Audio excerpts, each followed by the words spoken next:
ากาศเส้นทางบ้านเลาะบ้านนาเอาพี่น้องเอ้ยเบิ่ง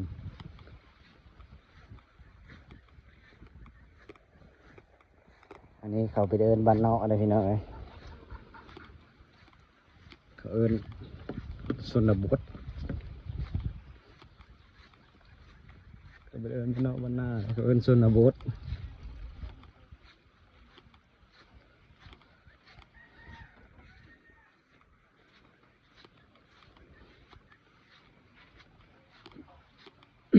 พาเราเบิ่งบรรยากาศบ้านเลาะบ้านนาเขายา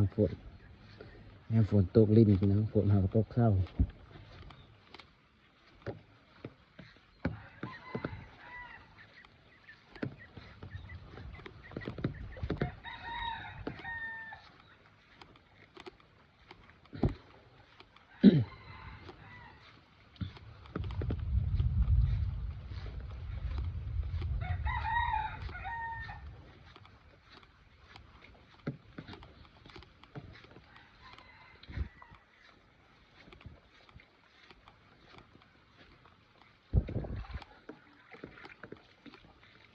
ทางคนเนี่ยพี่น้อง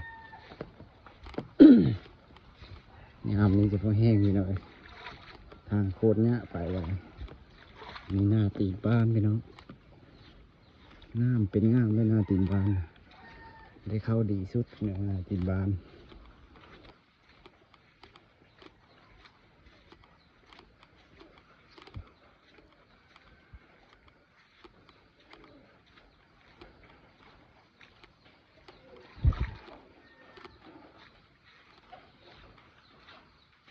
ตอนนี้เรายัง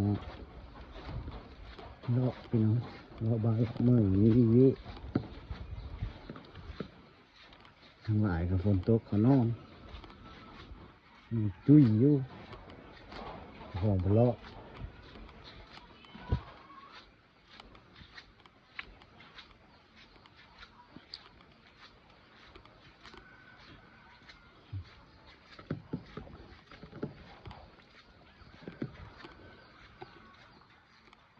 ทางสามแยกไปทางสามแยก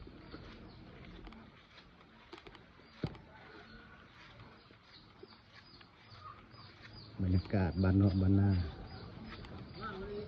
ฮะ3-4 มื้อแล้วได้มาชิเลอนี่นะ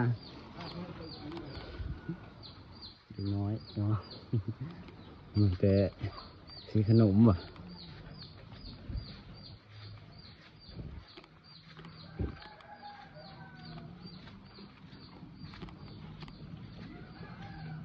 มาเอารถจักรพี่น้องยางมาเอารถจักรพอดีไปเลาะการเมื่อคืนนี้แหละก็เลยเอาหมูเอารถจักรมา